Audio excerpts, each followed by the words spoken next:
Welcome, everyone, to our panel discussion on the new trust stack from PQC to QRNG to firmware TPM, all anchored by Root of Trust FPGAs. In today's rapidly evolving digital landscape, the security challenges we face are increasingly complex and interconnected. As technology advances and quantum computing grows closer to practical implementation, it is critical that we rethink the foundational elements of platform security. This session aims to illuminate how groundbreaking innovations from post-quantum cryptography and quantum random number generation to next-generation firmware TPMs are converging to create a robust, future-proof trust architecture.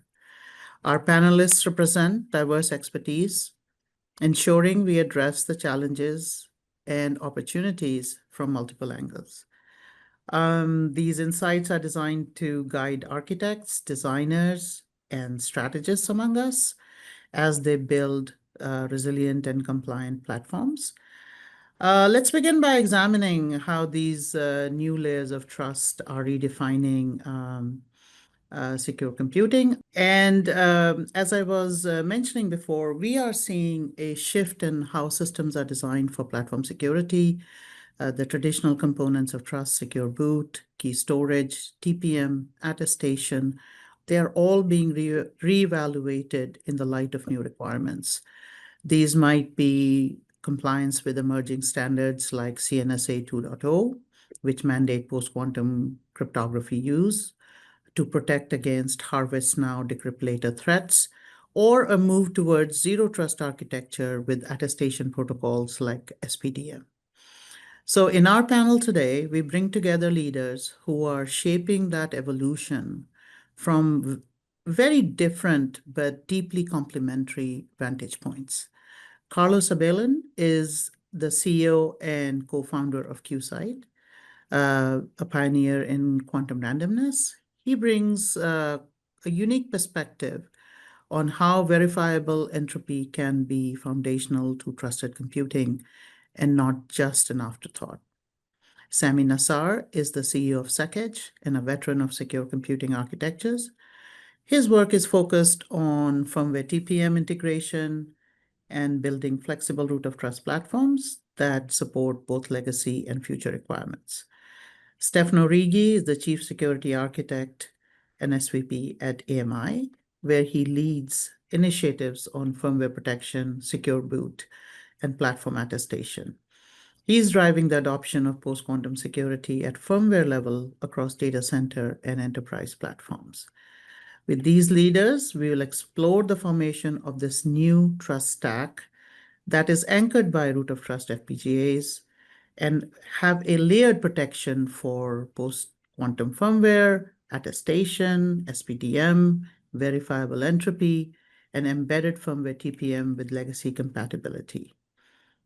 Let's begin. Welcome to the panel, our dear panelists. I will start with Stefano. Stefano, welcome. And before we begin, please take a moment to introduce AMI and your role there to our viewers. Thank you, Mamta, for the nice introduction. AMI is a firmware reimagined for the modern computing. As a global leader in dynamic firmware for security, orchestration, and manageability solution, AMI enables the world compute platforms from on-premise to the cloud to the edge. AMI industry-leading fundamental technologies and unwavering customer support have generated lasting relationship and spurred innovation for some of the most prominent brands in the high-tech industry. As you have indicated, Mamta, I am leading security initiatives at AMI, and I am glad to be part of this panel with you and all the other members. Thank you, Stefano. And yes, firmware is one of the most persistent and high-value targets in our platforms. And at the same time, cryptographic guidance is evolving quickly with PQC requirements taking stage. So how is AMI addressing it? And what do you see as what's driving the move to implement PQC in firmware security workflows now? Absolutely, Mamta. Firmware is the foundation that initializes hardware and platform feature. Any compromise at this level can undermine the entire system. As hyperscaler platforms grow in architecture and complexity, firmware has become a prime target for attackers. Traditionally, firmware integrity is verified during boot with features like secure boot, measure boot, initializing the chain of trust. Firmware initializes hardware and security feature, and any compromise undermine the entire system and can go unnoticed because firmware run underneath the operating system. So antivirus and similar program running in the operating system space cannot detect it. Nation-state actors and advanced hackers can implant malicious code in firmware that survive OS reinstall and may evade conventional antivirus tool, as just indicated. Once compromised, the recovery is a tedious, complex, and manual process. While current cryptography algorithms like RSA and ECC remain strong today, they will be vulnerable to future quantum attacks, which will render them obsolete. AMI has developed a comprehensive firmware security architecture across all our products, and we have pioneered Tectagon, that is the first security firmware solution built to comply with the NIST platform firmware resiliency specification, also known as 800-193. Tectagon is designed to detect, protect, and recover firmware from unauthorized changes and to strengthen the resiliency against quantum threat. AMI has partnered with Lattice to integrate the Lattice PQC-enabled root of trust device into the next generation of Tectagon PFR solution. This root of trust leverage Lattice secure FPGA architecture and support quantum resistant algorithm, ensuring long-term cryptography protection for high target value. We are also developing dual boot workflows that validate both classical and post-quantum signatures at startup, providing both compatibility with today and cryptographic resiliency for tomorrow. Thanks, Stefano. Yeah, that's a very good point about, dual workflows and compatibility today and resilience for tomorrow, because we are in this transition phase where we are moving from classical to post-quantum. So that's really great. Now, I keep hearing about attestation. It keeps coming up in current security conversations about zero trust, and especially SPDM becomes crucial, almost a foundational shift. And for our viewers, just a little background on SPDM, or Security Protocol and Data Model. It's a DMTF standard that is increasingly being required in open compute and data center applications. It enables robust, structured attestation flows between components and is rapidly becoming essential for demonstrating platform integrity.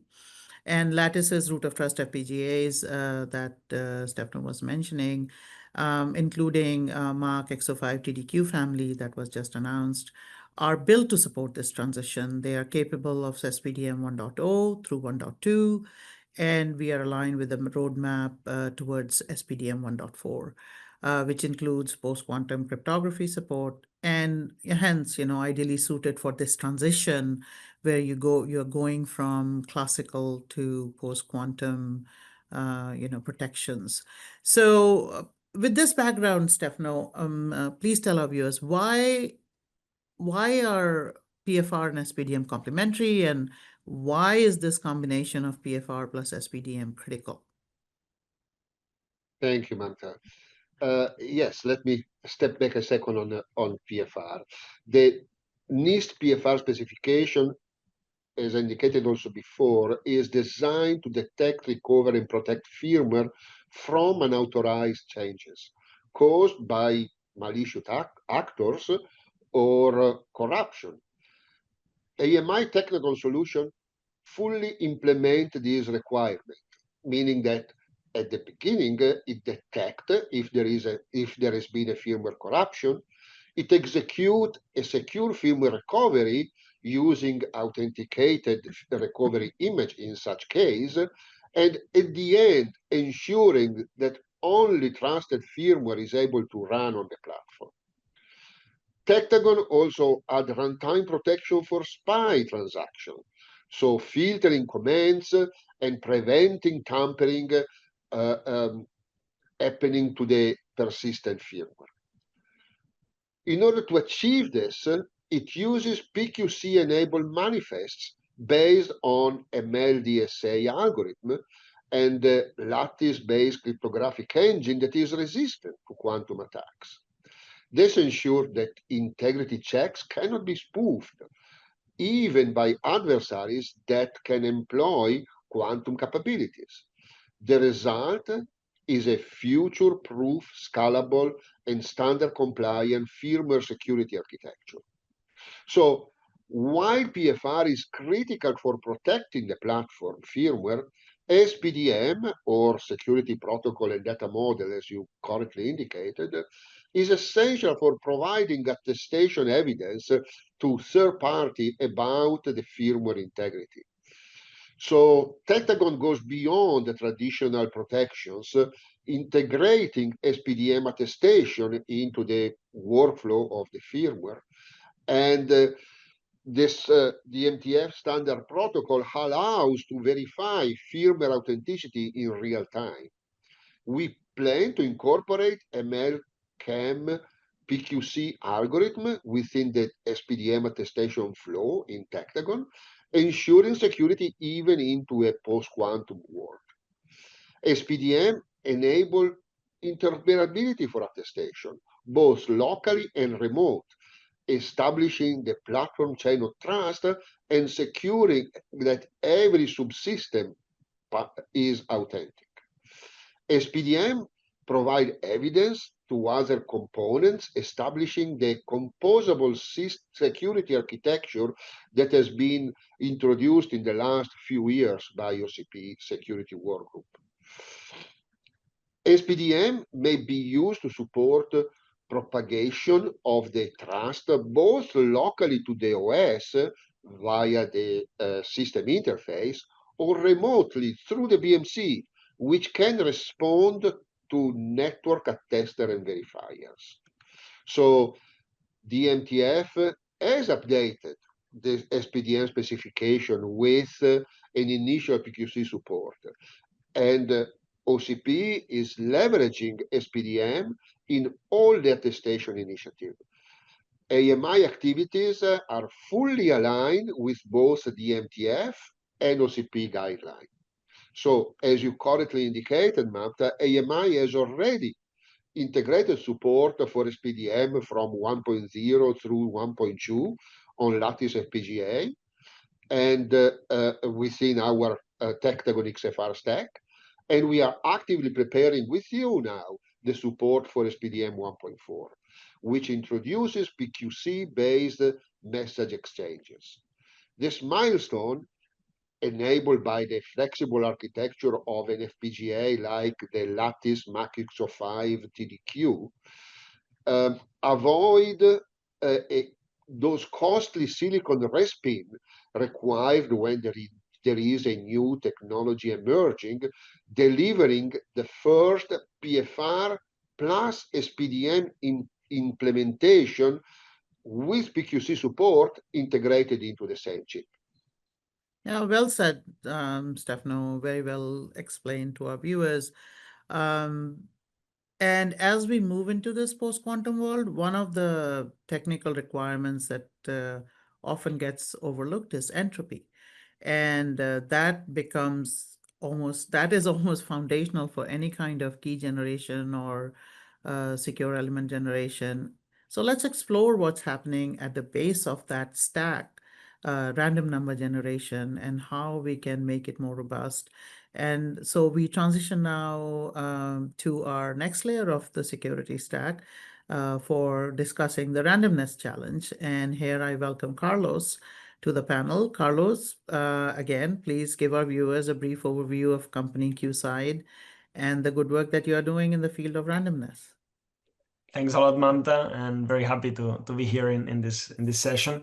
So Quside is a quantum technology company with headquartered in Barcelona, and we're developing advanced trust infrastructure hardware for secure and intelligent systems. We're actually commercializing leading quantum random number generators, or QRNG, which we focus on being scalable, small, very, very fast, and verifiable. Those are the elements of our technology. So our products sit, therefore, at the foundation of cryptographic systems and digital trust, and we do it by delivering the performance and the observability that we feel is required for this next generation of systems that aim to be quantum secure and also aligning to zero trust architectures.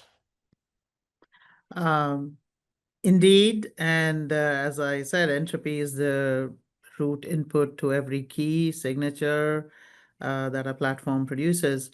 So Carlos, as we move to larger key sizes, more complex hierarchies in post-quantum systems, the demand on entropy quality and volume increases.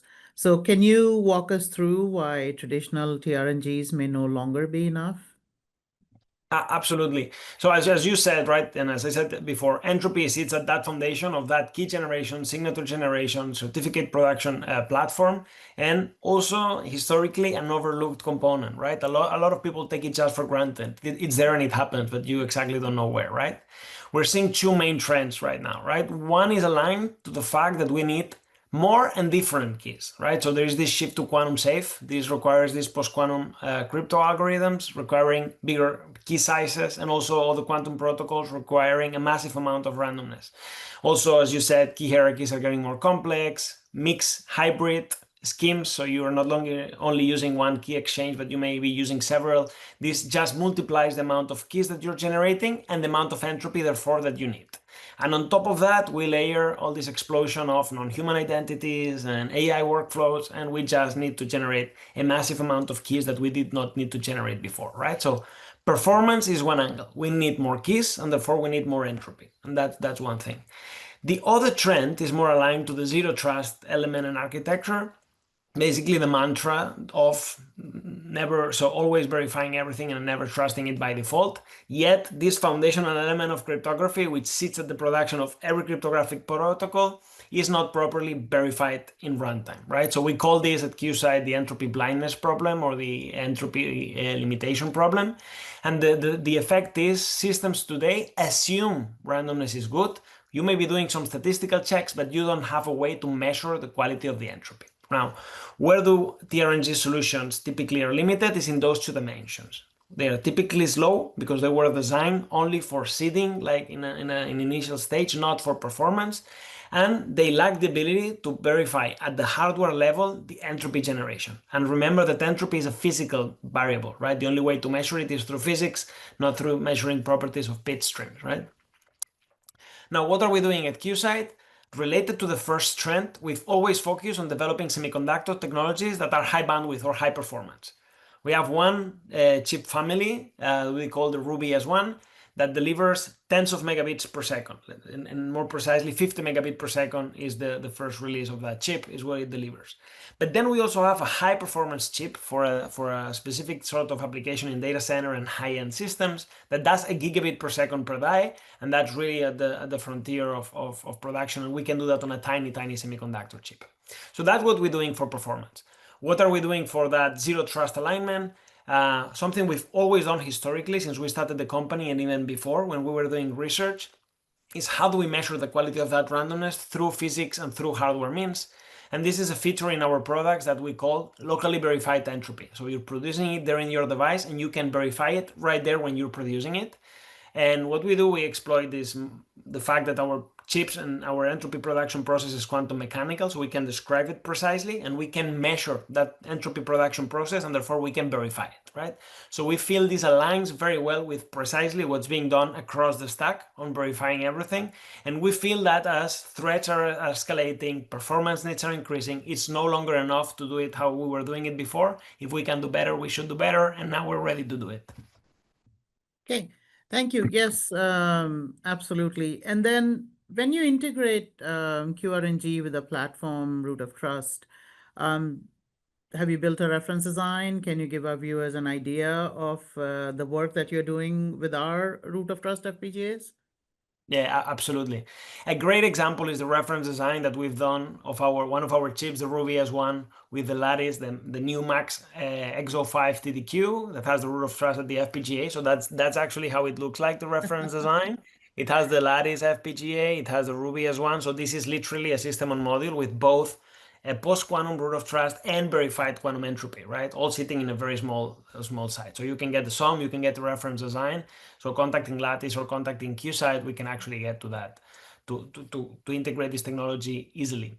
Now, in this sort of design, what do we embed? So the QRNG supplies entropy directly into the FPGA through a secure interface, and the entropy itself is used by the cryptographic primitives that are implemented, key generation and others, right? On top of that, this entropy interface is also made available as a resource or as a service for other things that may be running on the fabric. So actually, we're exposing that resource for other people developing on the platform, and that's what's unique about it. We're exposing the randomness, and we're exposing the verification interface. All in all, what it does is every key, every signature, every attestation that is built on the FPGA is built on a measurable entropy foundation, which becomes increasingly important in regulated and especially audited environments. Yeah, thanks, Carlos. And Stefano, I'll go back to you. As you're working with customers to secure their firmware, do you see them concerned about entropy? Yeah, customers are increasingly concerned about achieving robust security. And this, as Carlos has very well explained, is starting with a strong entropy. As computing power evolves, especially with the advent of quantum computing, entropy must also advance, and we have seen what advances Carlos can provide, delivering a high level of randomness in extremely short time frames. Every critical security feature on the platform, secure boot, BMC authentication, key management, or even embedding HSMs into platform, depend on the strength of the cryptographic keys and the ability to generate keys dynamically and faster. Shortening the key validity period is a key strategy of enhancing cryptographic robustness. So I have interacted with all the leading HSM manufacturers serving highly sensitive sectors like finance, healthcare, energy, transportation, cloud computing. And the conversation always centers around the same question: how robust and fast is your crypto? And the answer consistently depends upon three core factors: the usage of modern algorithms, the quality of the entropy, and the speed of the key generation. For all these, as we just heard from Carlos, QRNG is surely a differentiator that can absolutely change how PQC can be adopted. No, very well said. Thank you, Stefano, for those insights. Now let's welcome Sammy to the discussion. So Sammy, could you take a moment and tell us more about SecEdge, your company's mission, and the innovative security solutions that you are working on? Yeah, thanks, Mamta. Good to be here with you guys. So SecEdge is a digital security leader for edge devices. We provide embedded security software for edge AI, compute, robotics, and industrial control applications. I started the company a couple of years ago with a mission to create a universal digital solution for the AI era. AI indeed required a different type of security technology than traditional compute. And I grew it over the last couple of years very fast through acquiring mature technologies with different companies. We are known today for being the edge AI digital security company by associating to provide that type of capability for for companies like NVIDIA and others. But we are more than that. We provide a complete chip to cloud security platform, including device level security, zero trust networking, and secure data connectivity. A key product of SecEdge for Lattice is our SecTPM. SecTPM is a standardized, standalone, silicon-embedded device security software seamlessly integrated across leading silicon architecture and vendors like Lattice. Basically, what we did there is we took a mature standard, TPM 2.0, enhanced it with edge AI model protection and secure chip-to-cloud connectivity, and made it the de facto security solution for a wide range of silicon. And have about 15 granted patents covering that field. So a couple of year-old company, 15 granted patent. Each patent takes 5 years typically, so though the acquisitions. SecTPM delivers full TPM 2.0 functionality embedded in Lattice MAC X05 ROT FPGA. And for that FPGA, no more need for an external discrete TPM. It provides the same TPM 2.0 command set that OSs and provisioning tools expect, and preserve full compatibility like handling secure boot measurement, key management, secure storage, and attestations, among others. Yeah, and no, that was a great overview. And as I talk to the customers or our partners or in industry forums, TPM is still the cornerstone of many secure boot, attestation, and provisioning flows. And rather than replace it, you know, a lot of security solution providers are taking the approach of integrating it directly into the root of trust, or at least we have been thinking about it for a while, that, how to integrate TPM functionality into our root of trust FPGAs, and then we had our own discussion. So why don't you tell our viewers, how does SecTPM embedded in Lattice Mark X05 ROT devices, root of trust FPGAs, compares with a discrete TPM? So how does this combination of hardware software compares with a discrete TPM? Absolutely. So as mentioned, first, like it is an embedded TPM 2.0. It replaces completely the discrete TPM and is fully compatible with TPM infrastructure, including legacy ones. So having it embedded provide key 4 new advantages. First, improve production and logistics. With SecTPM embedded in Lattice, we eliminate one IC from the board. That means simpler board design, fewer sourcing issues, tighter integration with other security flow, eliminate the need for extra inventory and the cost of placement of the IC on the board. So first is logistic. Second is performance.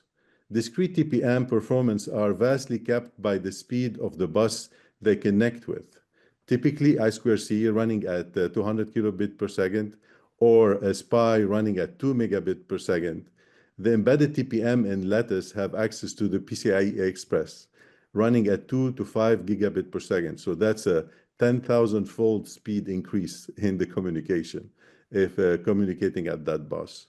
This is very important as it improves drastically boot time and lower latency for signing or verifying large files, which is very critical.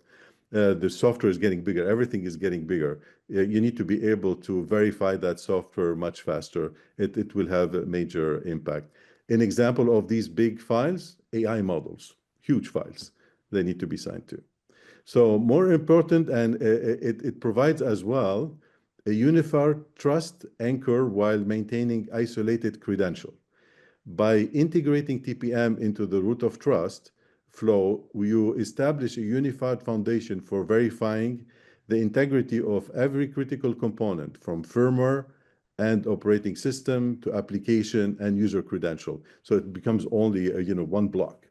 So basically, how we were able to do that is by linking the TPM integrity to be verified through the Lattice boot sequence. So we chained the trust from the Lattice root of trust into the TPM, and now you have complete chain. While the SecTPM maintains a complete independent TCG-compliant credential management into the TPM. This is a question of ownership, of the credentials. The people that will load credential on the TPM could be different than the one that are in the root of trust of the server, and we maintain that isolation. So from a hardware perspective, it is linked with the same hardware, but the credentials are maintained separately. So last but not least, PQC resistance, right? Resiliency. So the embedded TPM in the Lattice chip will inherit Lattice IC PQC capability, the algorithm, the random number generator, and everything. So that's a very important feature as well that we can integrate into it.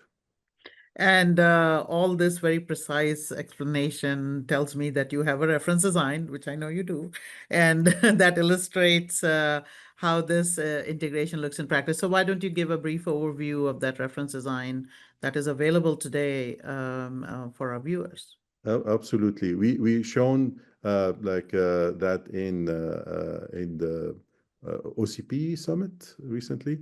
Our reference design shows the SecTPM firmware TPM fully operational inside the Mac X05 Root of Trust FPGA.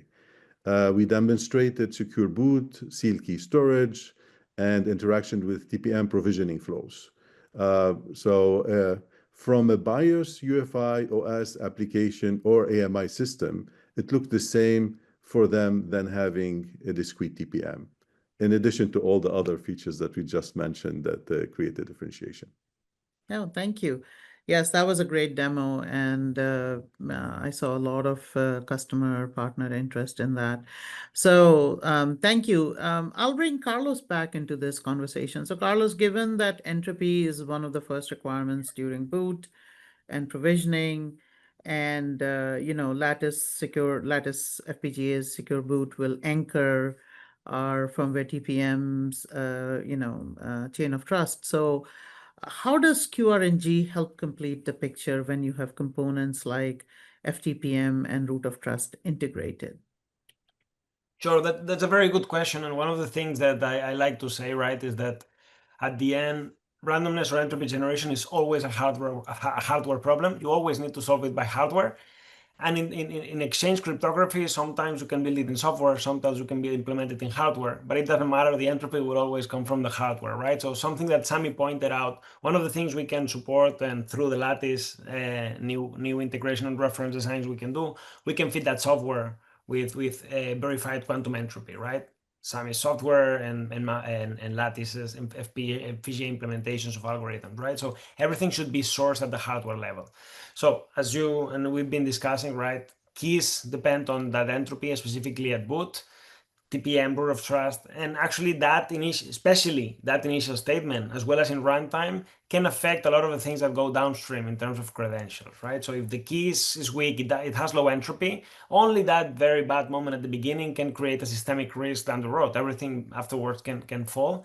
And that's why by integrating this verifiable entropy source and this QRNG technology into the early boot flow, both for the embedded silicon implementation of the algorithms and the root of trust and the chain of trust, alongside the software that may run afterwards, can benefit from that feature.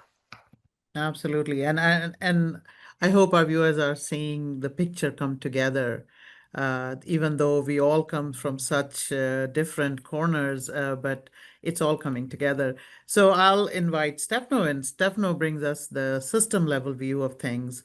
So Stefano, how do you see FTPM,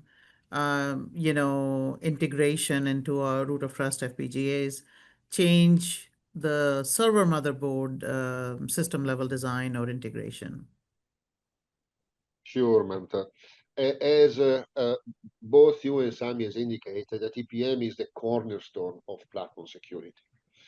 At this point, for over 2 decades, the industry has relied upon the trusted platform module, or TPM, and AMI has been the first BIOS vendor to support TPM in BIOS.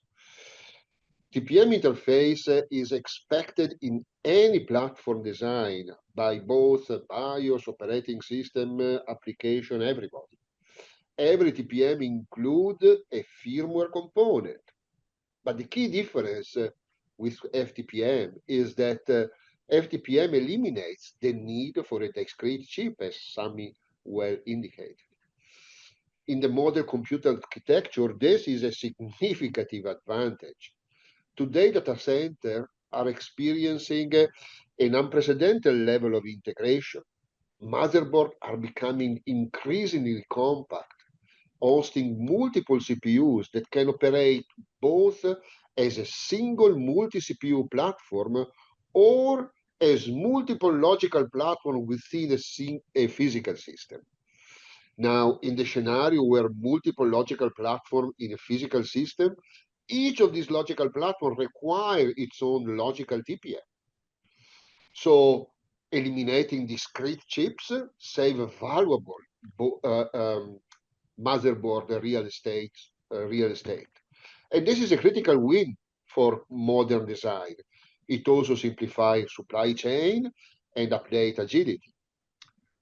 Compatibility absolutely is not negotiable, as also been indicated before. With over 20 years of experience of an history of TPM, preserving standard is essential. TPM provide core cryptographic function for all the security features of the platform: secure boot, platform integrity, chain of trust, encryption of key protection. So compatibility is a must. Integrating TPM simplify the hardware design, reduce cost, and streamline the supply chain and increase agility, as also Sami has indicated before. TPM has long been the foundation for firmware attestation, and even before PFR emerges, and it has continued even after the introduction of PFR as a strong complement of PFR. Consolidating everything into a single component enhance security also by eliminating attack vectors such as TPM interposer attacks that has been demonstrated a couple of years ago at OCP by Intel, that if you want to mitigate with a discrete TPM, you are required to add additional encryption for the data transport to the discrete TPM. This is not an issue with integrated TPM into the chip itself. Thanks, Stefano. Now, that's a great system level view. And these are some of you articulate very well how these were the reasons or inspiration for us to invite Sami and we do this joint project demonstrating integration of their FTPM into our Root of Trust FPGA. Sami, would you like to add some comments on your side on what Stefano was mentioning about system level, complexities and simplification that actually could happen with a firmware TPM in a ROT FPGA? Oh, yeah, I totally agree with Stefano's remarks on the TPM and agree with everything he said about its essential part in the compute platform and maintaining legacy with every system. And discrete TPM today is having some limitation, as Stefano mentioned as well. In military applications, the biggest fear is people unsolder the TPM and put it in a different server, and suddenly you can migrate. You have a major security issue. So the TPM being isolated in an isolated chip poses a major weakness, including, for example, with AI systems or applications. When the AI model runs, it needs to be encrypted at rest, and it only needs to be seen by the GPU and runtime. So the secure keys for being able to see that AI model should be in the same secure enclosure than the runtime of the GPU, not in an external chip. It cannot be because you have to transit it in clear. So architecturally, the move towards an integrated TPM is solving a lot of problems of discrete TPM and creating new opportunity of usage in that embedded setting. Thank you, everyone, for such an insightful conversation. This was truly valuable. and the perspectives and the technical details, I hope our viewers will find useful. So as we move towards closing the session, I would like to invite each panelist to share their key takeaways and how you believe platform designers should be acting to prepare for future of trusted computing. So your expertise input will reinforce the core messages for our audience. So Carlos, I'll start with you. Sure. So following on what we were saying before, right? So entropy, we call it, sits at the foundation of digital trust, because without the ability to produce some unpredictability out from the physical world, cryptography actually can't be securely implemented, right? So the main message is you need to make sure you have enough entropy in terms of quantity, right? And you need to have enough quality, right? That means you need to be able to measure it. So if you can't quantify it, if you can't measure it, you can't actually trust it. And that should become clear to platform designers. Now, you can't trust, you can measure it, therefore you can increase your level of trust in runtime, right? That's a very big thing. The second message would be that, as we were discussing as well at the beginning, entropy generation in many cases, especially when you go at the application layer, many times go overlooked because you can't even actually influence it. It's right there sitting in your platform, so it's not something you can touch, right? So platform designers should be able to provide that resource to everything running on that platform, right? So you should know how much people will need, and that question is very few times asked. And that's why a lot of people think they need little entropy, but then when they dig into it, they realize they may be needing more than they anticipated, especially when you're thinking at a platform that other people may run on it, right? So again, short message is you need to quantify your entropy, and you need to make sure you have enough for everything, all the cryptography running in there. Thank you. Sammy, I'll go to you next. Yeah, so the point that I would like to stress is that embedding TPM is a strategic move. It's not only a cost cutting or like a space saving. By integrating the TPM into the root of trust flow, you establish a unified and tamper-resistant foundation for verifying the integrity of every critical component, from firmware and operating system to application and end users. That poses many advantages as well, simplifying the security stack, consistent integration, and future-proof for a lot of new capability that we are bringing in. So cost saving is important. It is there, but it's not the main important one. So in short, embedded TPM isn't just a technical enhancement. It's a strategic investment in the long-term resilience, scalability, and cost efficiency of your system. Thank you. Stefano? Thank you for organizing this panel, Mamta. It's been very interesting. I want to go back to the basics. I want to go back to SPDM because SPDM is no longer optional. It is really the backbone of the composable security architecture that has been introduced by OCP. Any subsystem deployed into a modern data center must support SPDM today because it is the only reliable way to assure users that the subsystem has not been compromised. There are way too many ways to enter nowadays into a real platform, and each subsystem needs to be secure. The OCP security group has made attestation primary focus. It is more than few months that we are only talking about attestation practically. I will also be chairing a new working group in OCP dedicated to the standardization of the manifest format that is used. Manifests are used for reference measurements, and there are way too many different implementation today. And these reference measurements are used to validate the evidence that is collected through SPDM.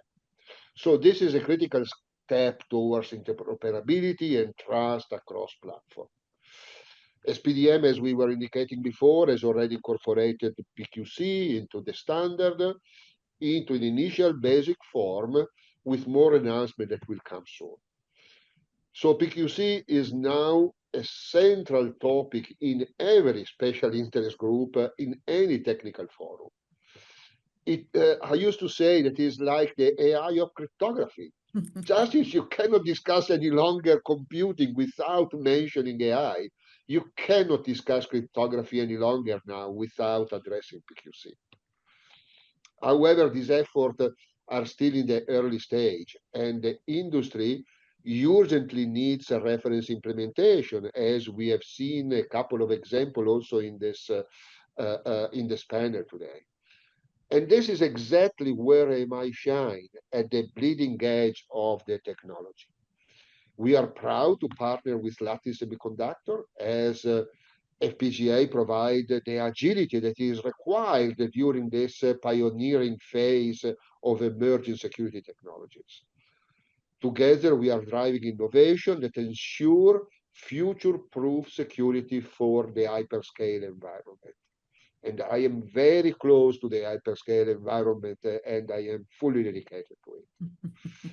In conclusion, I would like to say to our listener, start implementing PQC into your firmware development workflows, because supporting the algorithm is just the starting points, but integrating them into the full platform firmware architecture, secure boot, all the features, into the SPDM flow is where the real challenge is, and we are here to support you in this endeavor.